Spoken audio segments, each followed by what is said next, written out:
Hello everyone, welcome to Rekha Singh educational. जिस तरह से घनघोर रात्रि में सुबह की आशा है, असहनीय दुख की स्थिति में सुख की अभिलाषा होती है, अपमान युक्त जीवन के मध्य सम्मान की इच्छा और सम्मान युक्त जीवन के मध्य अपमान का भय, कहीं किसी वस्तु से प्रेम तो कहीं उसी वस्तु से घृणा।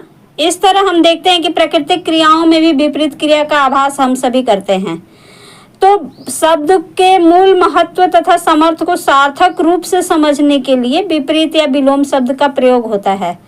क्योंकि हम भारत देश के नागरिक हैं और हमारे यहाँ विविध तरह की भाषा बोली पाई जाती है और इसी के आधार पे हमारे परीक्षाओं में जो हिंदी विषय के रूप में है वहाँ पे पर्यायवाची शब्द, विलोम, तत्सम, तद्भव, इन सभी शब्दों का प्रयोग किया जाता है। तो विलोम शब्द में विशेष ध्यान देना होता है कि विलोम शब्द जैसे कि अगर शब्द का स्वरूप जिस रूप का है तो उसका विलोम भी उसी प्रकार से होगा, उतना ही शक्तिशाली उसका विलोम भी होना चाहिए। जैसे कि अगर शब्द संज्ञा का है तो उसका विलोम भी संज्ञा पद ही होना चाहिए, विशेषण है तो उसका विलोम भी विशेषण होना चाहिए, यदि क्रिया है तो उसका विलोम भी क्रिया है।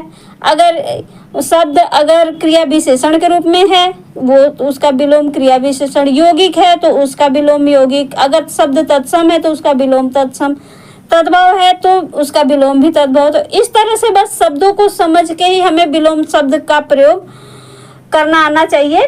और हमारे परीक्षाओं में जब ये आते हैं तो जो हमारा विकल्प होता है सब एक जैसे ही होते हैं, लेकिन अगर शब्दों के अर्थ को हम समझ के विलोम शब्द का हल करते हैं तो हमारे लिए आसान हो जाता है। चलिए आज हम लोग पुनः किस और विलोम शब्द पे चर्चा करेंगे। हमारे चैनल पे और वीडियो हैं विलोम शब्द से, वहाँ आप जाके देख सकते हैं। आज कुछ और शब्दों पे चर्चा के लिए हम और आप आए हैं वीडियो में। चलिए चर्चा करते हैं।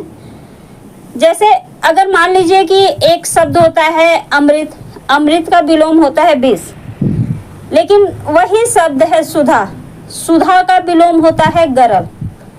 अब सुधा का विलोम ना तो विष होगा ना ही अमृत का विलोम गरल होगा।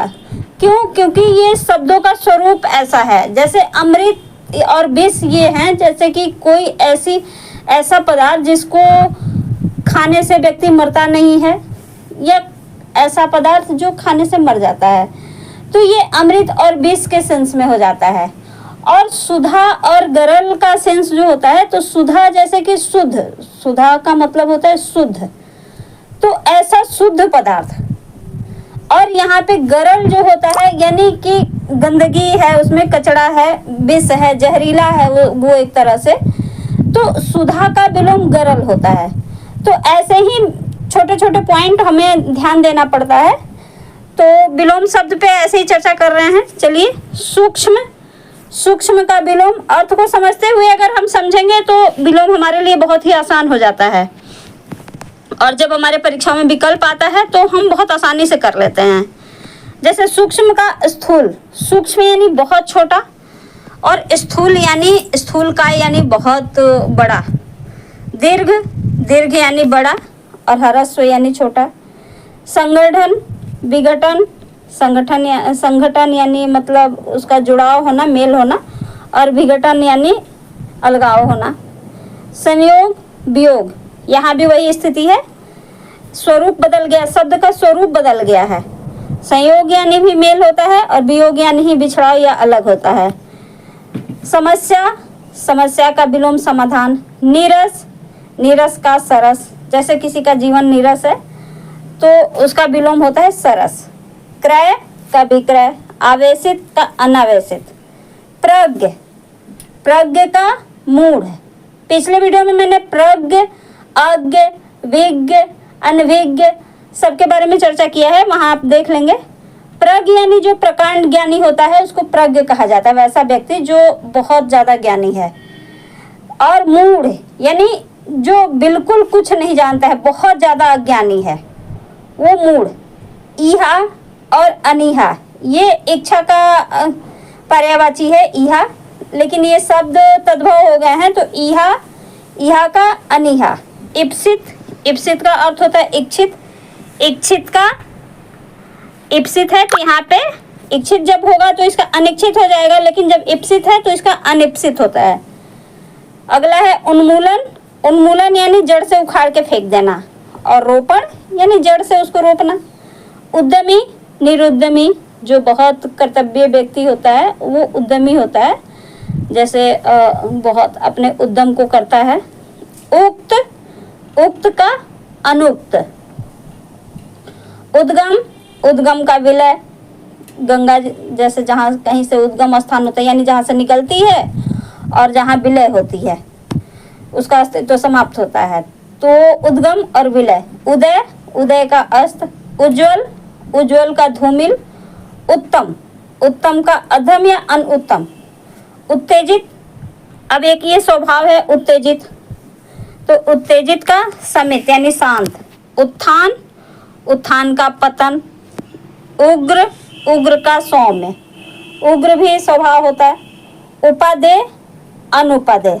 उपादेय यानी ग्रहण करने योग्य, कोई वस्तु है जो ग्रहण करने योग्य है। अनुपादेय यानी ग्रहण करने योग नहीं है। ऊर्ध्व, ऊर्ध्व का अधर।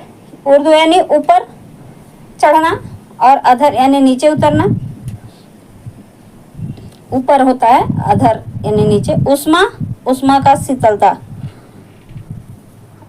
उष्मा यानी गर्मी और शीतलता यानी ठंडा होता है। अगला है उत्कृष्ट, उत्कृष्ट का निकृष्ट। उन्मीलन, उन्मीलन का निमीलन। उत्कृष्ट यानी श्रेष्ठ होता है, और उन्मीलन और निमीलन। निमीलन यानी आंख बंद करना और ये उन्मीलन यानी आंख खोलना। किसी भी चीज़ पे उन्मीलन होता है हमारा तो मतलब ज्ञान का प्रकाश जो है या आंख पलक जो है हमारी खुलती है, उन्मीलन होता है। उत्तरार्ध, उत्तरार्ध का पूर्वार्ध। उत्तरार्ध जैसे कि किसी भी कालखंड का जब कालखंड के दो हिस्से होते हैं तो पहले हिस्से को पूर्वार्ध कहते हैं और बाद के हिस्से को उत्तरार्ध कहते हैं। उत्तरायण, आयन यानी घर, उत्तर का घर, और दक्षिणायन यानी दक्षिण का घर, जैसे सूर्य उत्तरायण और दक्षिणायन होते हैं। उद्धत और बिनत, वो भी एक स्वभाव होता है। उत्थित और पतित, जैसे नैतिक मूल्य का जब समाप्त हो जाता है तो वैसे व्यक्ति को पतित बोलते हैं। और उत्थित यानी उसका नैतिक मूल्य बढ़ा हुआ है, नैतिक विकास उसका ज़्यादा है, उत्थित होता है। उन्नत, अवनत। उन्नत यानी अच्छा श्रेष्ठ और अवनत यानी खराब। उर्वर, अनुर्वर। उर्वर यानी उपजाऊ, अनुर्वर यानी उपजाऊ नहीं। उर्वरा यहाँ पे भूमि को कहते हैं उर्वरा, तो उपजाऊ भूमि जो है वो उर्वरा है और अनुपजाऊ भूमि बंजर। उत्पत्ति यानी उत्पत्ति का विनाश होता है। उत्कर्ष, उत्कर्ष का अपकर्ष। अब एक है शब्द है उत्तमण, उत्तमण, उत्तमण का अधमण।